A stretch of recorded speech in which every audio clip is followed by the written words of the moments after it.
ऐसा topic start करने जा रहे हैं जो होने को 11th क्लास का फर्स्ट टॉपिक है, लेकिन उसे नॉर्मली न तो सही से 11th में पढ़ाया जाता है न ही 12th में पढ़ाया जाता है। होता ये है कि हो सकता है हम कोई एग्जाम में उसके क्वेश्चन सही कर दें, गलत कर दें, लेकिन लास्ट इंस्टेंट तक माइंड में उसकी इमेज क्लियर नहीं हो पाती है। आज का जो टॉपिक हम स्टार्ट करने जा रहे हैं वो है एरर, या जिसको हिंदी में बोलते हैं त्रुटि। एरर क्या है? हम कोई काम करने जा रहे हैं, मान लो हम स्केल से किसी चीज को मेजर करते हैं, मान लो इस मार्कर की लेंथ मेजर करते हैं। ये है, मान लो ये दिया हुआ है कि ये 9 सेंटीमीटर का है। स्केल हम लगाते हैं और गलती से इधर का पॉइंट जो स्केल का 0 पे रहना था वो गलती से मान लो आ गया 2 mm पे। अब जो लेंथ हम स्केल से मेजर करेंगे उसमें कितना एरर आएगा? 2 mm, क्योंकि स्केल कितना साइड में रह गया था? 2 mm। अब जो जनरल लैंग्वेज में हम बात करते हैं एरर क्या है, मान लो कोई सब्जी बना रहे हैं, नमक ज्यादा डाल दिया तो क्या एरर है? नमक ज्यादा है। मिर्ची ज्यादा डाल दी तो क्या एरर है? मिर्ची ज्यादा है। मान लो तेल गर्म नहीं हुआ, उससे पहले उसमें कुछ डाल दिया, सब्जी सही से पकाई नहीं गई तो भी एरर का पता लगता है। पढ़ाई कर रहे हैं, किसी ने बुक फाड़ दी, 2 जन बच्चों का झगड़ा हो गया, एरर।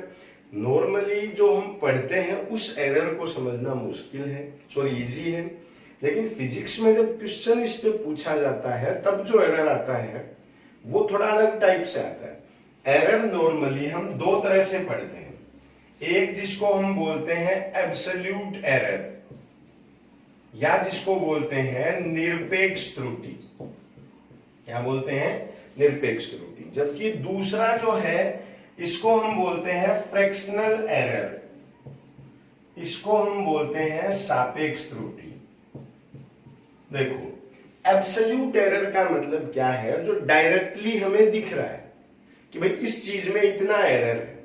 मान लो ये कोई 14 सेंटीमीटर है, कोई लाइन है, इसको हमने मेजर किया और हमने इसको लिख दिया 14.2 सेंटीमीटर। तो ये जो 0.2 सेंटीमीटर है ये कैसा एरर है? Absolute error. What is absolute error? जो डायरेक्टली एरर हमें दिखता है, जो डायरेक्ट मेजर किया जाता है, उसको हम बोलते हैं एब्सोल्यूट एरर या निरपेक्ष त्रुटि। मतलब जो दूसरी चीज पे डिपेंड नहीं करता है।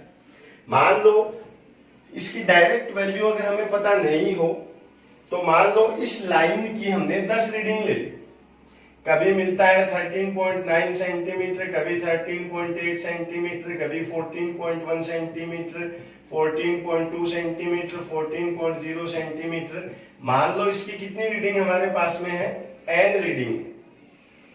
n रीडिंग हमारे पास अगर इसकी हो तो जो इसका एवरेज वैल्यू होगा उसको हम बोल सकते हैं, मान लो इसकी रीडिंग r है, इस r को हम क्या बोल दें? r एवरेज, या इसको बोल देते हैं RM, M for mean value, average value किसी चीज की, ये है।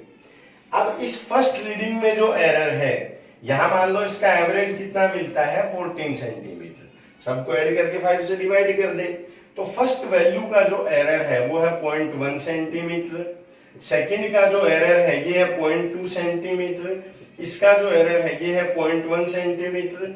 इसका जो एरर है ये है 0.2 सेंटीमीटर। और लास्ट वाले का एरर कितना है? 0 सेंटीमीटर। अब अगर इसका टोटल एरर हम लेना चाहे, एब्सोल्यूट एरर लेना चाहे, एक रीडिंग जब हम लेते हैं तो सही से रिजल्ट हमें नहीं मिल पाता है। मान लो सामने कोई खंबा है, हमें पास में पत्थर रखे, पत्थर उठा के हम फेंकना स्टार्ट करते हैं, एक फेंकते हैं, दूसरा फेंकते हैं, तीसरा फेंकते हैं। कई देर फेंकने के बाद हमारे हाथ में कुछ ऐसा एजम्पशंस आ जाता है कि जब हम पत्थर फेंकते हैं तो उस पोल के ऊपर जाके लगता है। फर्स्ट स्ट्राइक में ऐसा नहीं होता है। तो हम ये कह सकते हैं कि जो सही रीडिंग है या जो सही ऑब्जर्वेशन है उसको लेने के लिए हमें किसी भी चीज की 8, 10, 20 कुछ रीडिंग ले लेनी चाहिए और फिर उन सबका क्या कर लेना चाहिए? मीन। तब हमें एवरेज वैल्यू मिलती है। तो यहां इन पांचों का अगर एवरेज कर दें तो इसको लिखेंगे delta R M. Delta R मतलब जो रीडिंग का गैप है, या इसको एरर हम बोल सकते हैं। इसका हमने क्या ले लिया है? मीन। ये इसकी एब्सोल्यूट एरर मिलती है। एब्सोल्यूट एरर जब मेजर करना हो तो किसी एक रीडिंग से नहीं करेंगे, 5, 10, 20 बार रीडिंग लेंगे, सब में एवरेज से एरर फाइंड आउट करेंगे कि कितना एरर था और फिर उन सब का जो एवरेज होगा उसको हम बोलेंगे एब्सोल्यूट एरर। दूसरी तरफ आता है फ्रैक्शनल एरर। फ्रैक्शनल एरर क्या है? यहां जो हमने इसका एवरेज लिया है एरर का, ये इससे कितना साइड में है, फ्रैक्शनल या सापेक्षिक। सापेक्ष का मतलब हम बोल सकते हैं रिलेटिव एरर। रिलेटिव का मतलब है कि किसी चीज का दूसरी चीज से कंपैरिजन करना, कि ये एवरेज वैल्यू या अपनी ओरिजिनल वैल्यू से कितना साइड में आ गया है। ये एक दूसरे पे डिपेंड करता है। किस पे डिपेंड करता है? हम फ्रैक्शनल एरर को लिख सकते हैं इज इक्वल्स टू, एक तो जो हमने एवरेज लिया है एरर का ये, और इसका रेशियो निकालते हैं एवरेज वैल्यू से। आर एवरेज लिया था हमने, या इसको लिखा था आर एम। इन दोनों का जो रेशियो है इसको बोलते हैं फ्रैक्शनल एरर या सापेक्षिक त्रुटि। ये एरर की जनरल डेफिनेशंस है। एग्जाम में इसमें से क्या आएगा, ऐसे क्वेश्चंस 10-20 साल पहले आया करते थे, थ्योरी बेस्ड, एरर की थ्योरी पे बेस्ड। अभी इस तरह का कोई क्वेश्चन एग्जाम में नहीं आता है। क्वेश्चन कैसे आता है वो हम तब सीख पाएंगे जब पहले हम ये सीख लें कि how to find the error. Error calculate कैसे किया जाता है। तो देखो, इसके लिए क्या करते हैं, हम नेक्स्ट टॉपिक स्टार्ट करते हैं, हाउ टू फाइंड एरर, या त्रुटि कैसे ज्ञात की जाए। कैसे त्रुटि ज्ञात की जाए? मान लो P कोई फॉर्मूला है जो है a⁻r, b⁻s, l⁻n and q⁻n। कोई P फॉर्मूला है जो a, b, l, q इन चारों पे बेस्ड है और इस तरह से हमें गिवन है। तो एरर जब कैलकुलेट करते हैं तो क्या करते हैं, इन सब का पावर बाहर ले लेते हैं। इस पावर को बाहर, इस पावर को बाहर, इस पावर को बाहर। तो जो P का एरर है वो दिया जाता है R डेल्टा A, मतलब A का जो एरर है उसको किससे मल्टीप्लाई कर देंगे, R से, plus S delta B, B में जो एरर है उसको किससे मल्टीप्लाई कर देंगे, S से, plus M delta L, L में जो एरर है उसको किससे मल्टीप्लाई कर देंगे, M से, और plus N delta Q, Q में जो एरर है उसको किससे मल्टीप्लाई कर देंगे, N से। याद ये रखेंगे कि जो ऊपर हो चाहे कोई नीचे हो, सब प्लस में लिखे हुए हैं। टोटल एरर जब कैलकुलेट करना हो तो सबके एरर को क्या कर दिया जाता है, ऐड कर दिया जाता है। अब हम स्टार्ट करते हैं कि एरर पे क्वेश्चन किस तरह से पूछे जाते हैं। पहला क्वेश्चन मान लो ये है कि P इज इक्वल्स टू है a² b³ upon c² d4। कोई P ऐसा वेरिएबल है जो A, B, C, D 4 variables पे डिपेंड करता है, और पूछा जाए which variable is most responsible for error in P। P में त्रुटि के लिए सर्वाधिक जिम्मेदार अवयव है, कि P में सबसे ज्यादा एरर किसकी वजह से है।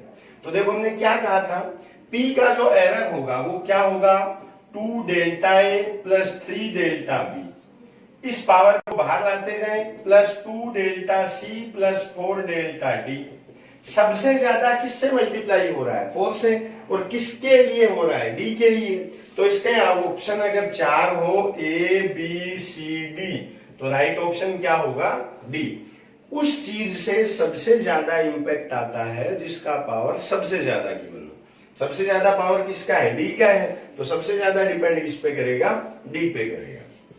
मान लो इसी में यूं और दे दे, if error in measurement of A, B, C, D is 1%, 2%, 3% and 1%, then error in P। यदि A, B, सी व डी के मापन में त्रुटि 1%, 2%, 3% व 1% हो तो P के मापन में त्रुटि है। कि चारों में ये इजी टाइप के क्वेश्चन है जिनको हम डायरेक्टली सीधा कर सकते हैं। क्या दे रखा है, ए के मेजरमेंट में एरर 1% है, बी के एरर में मेजरमेंट में एरर 2% है, सी में 3% है और डी में कितना है 1% है। तो पी में कितना है, देखो पी का एरर हमने किससे दिया है, पी है 2 डेल्टा ए प्लस पावर को बाहर लेते जाएंगे 3 डेल्टा बी प्लस 2 को बाहर लेंगे 2 delta C plus 4 delta D. A B C D चारों के एरर हमारे पास है। अब ए में कितना है 1% है तो 2 इंटू 1, बी में कितना है 2 है तो 3 इंटू 2, सी में कितना है 3 है तो 3 इंटू 3 और इसमें कितना है 1। 2 plus 6 plus 9 plus 4 total error कितना आएगा 21%। ये एकदम फ्लैट टाइप के क्वेश्चन है जिसमें या तो ये पूछ लिया जाए कि ए बी सी डी के ये जो 4 वेरिएबल है इनमें से सबसे ज्यादा रिस्पॉन्सिबल कौन है, तो जिसका पावर सबसे ज्यादा होगा वो। और दूसरा हमसे पूछ लिया जाए कि ए बी सी डी के मेजरमेंट में जो एरर है वो इतना इतना इतना परसेंट है, तो टोटल एरर इस पी में क्या होगा। तो इन सबको क्या करेंगे, इस तरह से फॉर्मूला बनाएंगे और फिर मल्टीप्लाई करके क्या निकाल देंगे आंसर। तीसरा इसी में एक और सिंपल सा क्वेश्चन आता है, उसके बाद हम थोड़ा आगे बढ़ेंगे। तीसरा आता है, देखिए क्वेश्चन नंबर 3 है, if t equals to 2 pi root L by G. एक इस तरह का फॉर्मूला 11th क्लास में पेंडुलम के लिए आता है। कोई बात नहीं, नहीं पता है तो t है तो टाइम है, l है लेंथ है और g है ग्रेविटेशनल एक्सीलरेशन है, गुरुत्वीय त्वरण। अब क्वेश्चन आता है, if error in measurement of L is 2% then error in T। यदि L के मापन में त्रुटि 2% है तो T के मापन में त्रुटि क्या है। देखो क्वेश्चन ये है कि किसी ने जब इस फॉर्मूले को कैलकुलेट किया तो L जब मेजर किया स्केल से तो उसने कितना परसेंट एरर दे दिया 2%। तो अब ये पूछता है कि अगर ये 2 है तो बताओ T में एरर कितना है। देखो एरर के लिए क्या करना था, पावर से मल्टीप्लाई, रूट लगा हुआ है मतलब L का पावर है 1/2। तो जो डेल्टा T है ये किससे दे सकते हैं हम 1/2 इंटू डेल्टा L। L में जो एरर आएगा उसको किससे मल्टीप्लाई कर देंगे 1/2 से। तो 1/2 डेल्टा एल दे रखा है 2%, तो टी में कितना होगा 1%। कुल मिला के एरर पे अगर हमसे डायरेक्ट क्वेश्चन पूछा जाए कि किसी फॉर्मूले को देखकर कि अगर इसमें एरर इतना है तो इसमें एरर कितना होगा, तो डायरेक्ट हम इस फॉर्मूले से कैलकुलेट कर सकते हैं। अब चलते हैं हम कि क्वेश्चन पूछा कैसे जाता है। देखो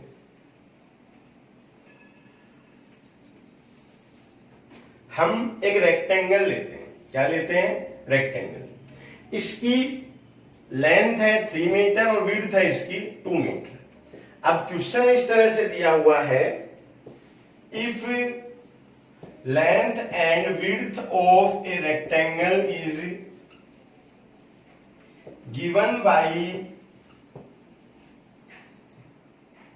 3 plus 0.2 metre and 2 plus 0.1% meter, then error in then area of rectangle will be given by, यदि किसी आयत की लंबाई व चौड़ाई 3 प्लस 0.2% व 2 प्लस 0.1% है तो क्षेत्रफल क्या है। देखिए हमें दोनों चीजें एक एक दी हुई है। तो एरिया तो हम पढ़ते हैं, सिंपल है, एल इंटू बी होता है, लेंथ इंटू विड्थ। अब लेंथ कितनी है 3 इंटू 2, तो ये कितना हो गया 6 मीटर स्क्वायर। पूछना हमसे क्या चाह रहा है कि अब जो एरिया इसका लिखा जाएगा वो होगा 6 प्लस, अब यहां क्या लिखना है, जैसे इसमें एरर कितना दे रखा है 0.2, इसमें कितना दे रखा है 0.1, हो सकता है ये परसेंट या नहीं हो। तो अब पूछता है एरिया किससे देंगे, परसेंट दे भी सकता है नहीं भी दे सकता है। तो कैसे करेंगे, देखिए एरिया बराबर होता है लेंथ इंटू विड्थ, तो डेल्टा ए अपॉन ए बराबर क्या होगा, delta L upon L plus delta B upon B. सबसे पहले जो भी फॉर्मूला होगा उसको हम इस फॉर्मेट में रखेंगे कि ए के लिए लिख देंगे delta A upon A, L के लिए लिख देंगे delta L upon L, B के लिए लिख देंगे डेल्टा बी अपॉन बी। अब डेल्टा एल कितना है, डेल्टा एल 0.2 है, एल कितना है 3 है, तो इसको लिख सकते हैं 0.2 अपॉन 3 प्लस डेल्टा बी कितना है 0.1 अपॉन 2। ये पॉइंट हटा के अगर 0 लगा दें तो एलसीएम आएगा 60, ये होगा 2 इंटू 2 4, ये होगा 3, तो आएगा 7 अपॉन 60। तो हम इसको लिख सकते हैं डेल्टा ए अपॉन ए बराबर 7 अपॉन 60। डेल्टा ए कितना है, ए को इधर लिख दें तो डेल्टा ए बराबर होगा 7/60 और एरिया उधर जाएगा, एरिया कितना आया था 6, तो ये लो 6 से इसको कर दें तो यहां पे आएगा 0.7, तो जो इसका एरिया है ये दिया जाएगा 6 और यहां पे लिखा होगा 0.7। इसको समझना हमारे लिए क्यों जरूरी है, क्योंकि जब हम डायरेक्ट क्वेश्चन करने की ट्राई करेंगे तो हमारे माइंड में क्या आता है कि इसमें 0.2 का एरर है, इसमें 0.2 का एरर है, इसमें 0.1 का एरर है, इसमें 0.1, तो टोटल एरर कितना है 2 2 4 5 6.6, लेकिन यहाँ आ कितना रहा है 0.7। कुछ चीजें थ्योरेटिकल जो हम समझते हैं वो अलग होती है, जबकि जब यहां से हम समझते हैं तो वो अलग हमें मिलती है। तो क्या याद रखेंगे, जब भी किसी फॉर्मूले में हमसे एरर पूछा जाए तो हम क्या अप्लाई कर देंगे, ये इज इक्वल्स टू ये डेल्टा अपॉन ओरिजिनल कर लेंगे, ये वैल्यू गिवन होगी, सोल्व करके इससे इधर मल्टीप्लाई कर देंगे तो इसके साथ में यहां क्या आना है वो हमें मिल जाएगा। जैसे मान लो एक ओम्स लॉ है, क्या है Ohm's law, V is equals to I R. अगर उस पे हमें क्वेश्चन दिया जाए तो किस तरह से दिया जाएगा कि as we know V equals to I R, ये लो as we know V equals to I R, if V is equals to 3 plus 0.2 volt and I equals to 6 plus 0.3 ampere, then resistance is given by, कि अगर V और I दे रखे हैं तो R is equals to क्या लिखना है V upon I, error जो थे वैसे ही लिखे जाएंगे। कैसे लिखेंगे, delta R is equals to, इस ऐसे क्वेश्चन से पहले मैं आपको एक दो क्वेश्चन और एक्सप्लेन कर देता हूं, उसके बाद में एक्सप्लेन इसको करेंगे, क्योंकि यहां पिछले क्वेश्चन से चेंज आएगा। इससे पहले मैं आपको दूसरा क्वेश्चन, और अगर चाहे तो इसको यहां से समझ सकते हैं। जो बात समझने की है वो ये है कि क्या इसको पहले V is equals to I R लिखा जाए और फिर delta V upon V is equals to delta I upon I plus delta R upon R किया जाए, फिर इसको माइनस में किया जाए।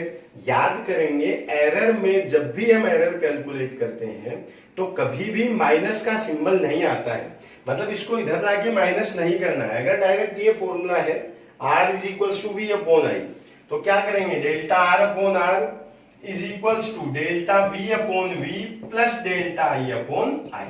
जो V दे रखा है ये यहाँ, I दे रखा है ये यहाँ, और R दे रखा है ये यहाँ। अब R क्या होता है V अपॉन I, V है 3, I है 6, तो 3/6 कितना आएगा 0.5, तो R जो होगा वो लिखा जाएगा 0.5 प्लस, अब डेल्टा R कितना निकालेंगे, देखो डेल्टा V कितना है 0.2, V कितना है 3, डेल्टा आई कितना है 0.3, आई कितना है 6। ये पॉइंट अगर हटा के 0 लगा दें तो ये आएगा 15, ये आएगा 20, एलसीएम आएगा 60, ये आएगा 4 प्लस ये आएगा 3, तो ये आएगा 7/60। आर जब इधर जाएगा तो आर से होगा ये मल्टीप्लाई, तो पॉइंट हटा के 0 लगाएंगे, ये आएगा 120। तो इसको लिख सकते हैं 0.57/120, या अगर आप इसको सोल्व कर सकते हैं तो पॉइंट हटा के 0 लगा दें, 0.5 प्लस ये आएगा 0.06, ऑलमोस्ट, या 58 भी आ सकता है, दोनों सही है। जो बात मैं यहां से आपको समझाना चाह रहा हूं वो ये है कि जब रेजिस्टेंस कैलकुलेट कर रहे हैं तो हमने V is equals to I R नहीं लिखा है, बल्कि direct R is equals to V/I किया है।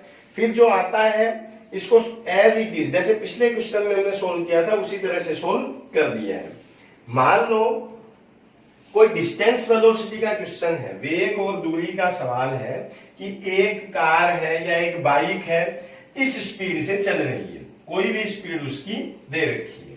जैसे मान लो a car is moving at speed of 4 plus 0.2 metre per second for 6 second, then find distance, या 6 सेकेंड की जगह भी लिखा हुआ है 6 plus 0.2 second, then find distance with error. कि मान लो कोई कार है जो किससे चल रही है, 4 प्लस 0.2 मीटर पर सेकेंड से 6 प्लस 0.2 सेकेंड तक चलती है, तो तय दूरी त्रुटि के साथ क्या होगी। देखो एक फॉर्मूला हम पढ़ते हैं, distance is equals to velocity into time, कि कोई जिस स्पीड से जितनी देर तक चलता है तो उससे क्या कैलकुलेट कर सकते हैं, डायरेक्टली हम डिस्टेंस या जितनी दूरी उसने चली है तो क्या लिख दें, d is equals to v into T, delta d upon d is equals to delta v upon v plus delta t upon t। अब डेल्टा d तो बाद में करेंगे, पहले d कर लेते हैं। तो v इंटू टी, v है 4, t है 6, तो ये कितना हो गया, d तो है 24। अब डेल्टा d क्या है, एरर कितना है, यहां जो लिखी है ये ओरिजिनल वैल्यू है और जो प्लस करके लिखा है ये एरर है, मतलब ये कम ज्यादा हो सकता है इतना। तो डेल्टा d अपॉन d बराबर डेल्टा v 0.2, v कितना है 4, डेल्टा t 0.2 ये कितना है 6, पॉइंट से 0 लगेगा तो ये 20, पॉइंट से 0 लगेगा तो ये 130, एलसीएम आएगा 60, 20 से आएगा 3, 30 से आएगा 2, ये आएगा 1/12। तो delta d upon d is equals to है 1/12। तो d अगर इधर आएगा, d कितना है 24 है, तो ये कितना आता है 2। तो जो डिस्टेंस लिखी जाएगी वो लिखी जाएगी 24 प्लस 2 मीटर।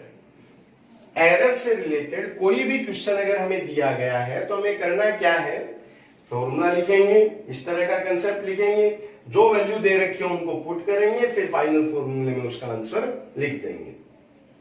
मान लो किसी स्पेयर के वॉल्यूम का क्वेश्चन है कि कोई स्पेयर है जिसकी रेडियस इतनी है, तो इसका वॉल्यूम क्या होगा।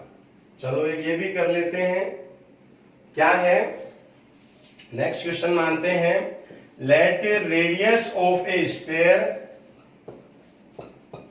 is given by 2 plus 0.1 meter, then find its volume with error के साथ में। और मान लो ये भी पूछ लिया जाए फाइंड परसेंटेज एरर, पहले पहला करते हैं फिर इसको करेंगे। क्या है, माना किसी गोले की त्रिज्या 2 प्लस 0.1 मीटर है, तो इसके आयतन में त्रुटि है। आयतन में कितनी त्रुटि है, देखो कैसे करेंगे। v इज इक्वल्स टू, याद होगा स्क्वायर के लिए होता है 4/3 पाई r क्यूब। तो हमने क्या कहा था, डायरेक्ट पावर से मल्टीप्लाई करते हैं, तो डेल्टा v अपॉन v बराबर लिख सकते हैं 3 डेल्टा r अपॉन r। इस 3 को कहां ले आएंगे, बाहर ले आएंगे। अब देखो डेल्टा v अपॉन v बराबर 3, डेल्टा r कितना है 0.1 है और r कितना है 2 है। इसको करेंगे तो आएगा 1.5 या ये आता है 0.15। अब डेल्टा v बराबर v इंटू 0.15 वॉल्यूम होता है, इससे दे सकते हो। स्पेयर का अगर केस थोड़ा टिपिकल होता है, क्योंकि वॉल्यूम को कैलकुलेट करने में, तो हम एक काम करते हैं, यहाँ पे लिख देते हैं क्यूब, क्योंकि क्यूब का डायरेक्ट क्या होता है साइड क्यूब घन के लिए। तो यहाँ क्या आएगा v का क्यूब, तो 2 की क्यूब क्या होगी 8 इंटू 0.15, तो ये आएगा 1.2। तो जो इसका वॉल्यूम लिखा जाएगा वो लिखा जाएगा r क्यूब यानी 8 प्लस 1.2 मीटर क्यूब। अब पूछ क्या रखा आगे, find percentage error. Percentage error के लिए या प्रतिशत त्रुटि इसको बोलते हैं, ये करते हैं डेल्टा v अपॉन v कि जो v में चेंज है उसको ओरिजिनल से डिवाइड करेंगे। चेंज क्या है 1.2 और ओरिजिनल क्या है 100, पॉइंट हटाएंगे तो ये आएगा 4 से 20, तो पॉइंट ये 1.5 या 0.15%। परसेंटेज एरर पूछे तो चेंज बाय ओरिजिनल इंटू 100, इसको 100 से मल्टीप्लाई कर देंगे तो 1.5 इंटू 100 कितना होगा 150%, या कितना है 0.15 है, सॉरी। तो 0.15 का मतलब होगा 15% की परसेंटेज एरर जो इसके वॉल्यूम कैलकुलेट करने में है वो कितना है 15%। ऐसे एक दो क्वेश्चन मैं आपको और करके दिखाता हूं। अब अगले टॉपिक पे हम आते हैं, इसी का टॉपिक है, क्वेश्चन पे आते हैं नेक्स्ट पे। मान लो दे रखा है if error in measurement of side of A cube is 0.2%, then find error in area measurement and volume measurement। हमें ये कह रखा है कि अगर किसी क्यूब की साइड को मेजर करने में 0.2% एरर है तो इसके एरिया में कितना होगा और वॉल्यूम में कितना होगा, क्षेत्रफल में कितना है और आयतन में कितना है। तो देखो करते क्या है, इसका एरिया होता है 6 इंटू साइड स्क्वायर, जबकि वॉल्यूम होता है इसका साइड क्यूब। मतलब एरिया में ऊपर पावर कितना है 2 है, जबकि साइड में कितना है 3 है। एक चीज याद रखेंगे, यहां जो 6 लिखा हुआ है इससे हमें कोई मतलब नहीं है, हमें सिर्फ पावर से मल्टीप्लाई करना है। पावर कितना है 2 है, साइड में कितना एरर है 0.2 है, तो ये कितना लिखा जाएगा 0.4%। साइड में अगर करेंगे तो कितना होगा 3 इंटू साइड में कितना है 0.2, तो ये कितना आ जाएगा यहाँ से 0.6%। देखो फ्लैट टाइप का या सिंपल टाइप का अगर कोई क्वेश्चन है तो उसको तो करने में वैसे ही प्रॉब्लम नहीं होगी। थोड़ा बहुत जो हमें सोचना है वो किस टाइप के में सोचना है, जब कोई फॉर्मूला गिवन हो, किसी में 2 में चेंज दिया हुआ हो और तीसरे में हमसे पूछा गया हो। जैसे मान लो हम एक क्वेश्चन और करके देखते हैं यहाँ पे डायरेक्ट सिंपल फॉर्मूले के ऊपर, जैसे अभी हमने किया था S is equals to UT पे, या जैसे हमने किया था ओम्स लॉ पे। अगर एक वेरिएबल में चेंज है तब तो डायरेक्ट किससे मल्टीप्लाई कर देते हैं, पावर से कर देते हैं। अब मान लो कि किसी क्यूबॉइड है, घनाभ है कोई माचिस की तरह है, जिसकी L अलग है, B अलग है और H अलग है, और फिर पूछा जाता है कि उसके वॉल्यूम में कितना चेंज आएगा।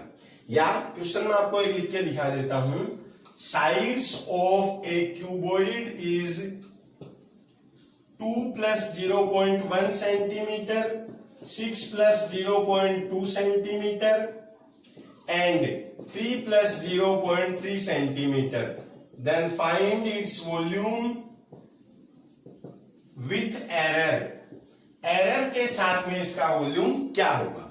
तो देखो, या हिंदी में भी इसको मैं लिख देता हूं, किसी घनाभ की भुजाएं 2 प्लस 0.1 सेंटीमीटर, 6 प्लस 0.2 सेंटीमीटर व 3 प्लस 0.3 सेंटीमीटर है, तो त्रुटि के साथ इसका आयतन क्या होगा? देखो कैसे करेंगे।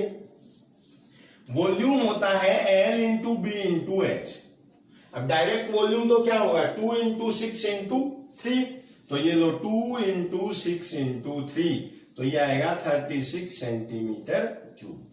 अब हमें करना है इसका एरर कैलकुलेट, तो delta V upon V is equals to लिखा जाएगा delta L upon L plus delta B upon B plus delta H upon H। Delta L कितना है 0.1 है अपॉन 2, डेल्टा B कितना है 0.2 अपॉन 6 और इसके लिए आएगा 0.3 अपॉन 3। पॉइंट से अगर 0 लगा लें तो ये होगा 10 और ये होगा 30। एलसीएम इसका लेंगे 30 तो आएगा, एलसीएम ले लेते हैं 60, तो ये आएगा 3 प्लस 2 प्लस 6, ये होगा 3 प्लस 2 5, 5 प्लस 6 11, 11 बाई 60। तो डेल्टा V अपॉन V है 11 बाई 60। अब डेल्टा V अगर चाहिए तो 11 बाई 60 इंटू V कर दें। V कितना है 36, ये हो गया इतना, तो ये आएगा 66 बाई 10 या 6.6। तो जो इसका वॉल्यूम है वो एरर के साथ में कैसे लिखा जाएगा, V इज इक्वल्स टू, यहां से वॉल्यूम कितना है 36 प्लस ये कितना है 6.6 और साथ में क्या लिख देंगे सेंटीमीटर क्यूब। आज के लेक्चर में हमने ये सीखा एरर क्या होता है। एरर होता है किसी वैल्यू को मेजर करते वक्त जो उसमें प्रॉब्लम हमसे रह जाती है वो होता है एरर। फिर हमने सीखा एरर कितने तरह का होता है, ये 2 तरह का है, एब्सोल्यूट और दूसरा है फ्रैक्शनल, या इसको हम कह सकते हैं सापेक्षिक और निरपेक्ष। एक वो है जो दूसरे पे डिपेंड करता है, एक वो है जो दूसरे पे डिपेंड नहीं करता है। परसेंटेज एरर, प्रतिशत त्रुटि की अगर बात की जाए तो चेंज अपॉन ओरिजिनल इनटू 100, ये पुराना फॉर्मूला हम पढ़ते आए हैं, ये सेम है, चेंज अपॉन ओरिजिनल इनटू 100 वो कर सकते हैं। एरर जब किसी चीज का कैलकुलेट किया जाता है तो सबसे ज्यादा उस वेरिएबल की वजह से चेंज आता है जिसकी पावर सबसे ज्यादा हो। पावर से डायरेक्ट मल्टीप्लाई करेंगे तो क्या मिल जाता है, हमें एरर मिलता है। फॉर्मूला अगर किसी चीज का गिवन हो तो उसके हमने 2 4 5 एग्जांपल सोल्व करके देखे, उनके अकॉर्डिंग अगर हम क्वेश्चन को करेंगे तो कोई प्रॉब्लम हमें नहीं होगी। अगले लेक्चर में मैं आपको सिखाऊंगा कुछ ऐसे इंस्ट्रूमेंट जो हमें पता होने चाहिए, जैसे वर्नियर कैलिपर्स है, बार बार हम नाम सुनते हैं, 11th 12th में फिजिक्स हमने पढ़ी है। मान लो आगे आपका फील्ड जो भी रहे, आप एमबीबीएस करते हो, आईआईटी में जाते हो, एयरफोर्स नेवी कहीं भी जाते हो, लेकिन वर्नियर कैलिपर्स आपको आना ही चाहिए। पहले 11th क्लास में होता था, बच्चे गवर्नमेंट स्कूल्स में नॉर्मली देख लेते थे, आजकल एग्जाम का जो प्रेशर है उसकी वजह से ये हमें नहीं दिखाया जाता है। अगले लेक्चर में आपको मैं वर्नियर कैलिपर्स, स्क्रू गेज और स्पेरोमीटर ये तीनों एक्सप्लेन करूंगा, कैसे इनका लीस्ट काउंट कैलकुलेट किया जाता है, कैसे इनसे रीडिंग निकाली जाती है, कैसे इनकी रीडिंग में एरर कैलकुलेट किया जाता है। ये तीनों चीजें हम अगले लेक्चर में सीखेंगे। रिवाइज करते रहिए, एरर को पढ़ लीजिए, मैं आपको इसकी शीट अवेलेबल करवाऊंगा, उसको सोल्व कीजिए। इसके बाद एरर में आने वाले क्वेश्चंस आपके गलत नहीं होंगे। बाय।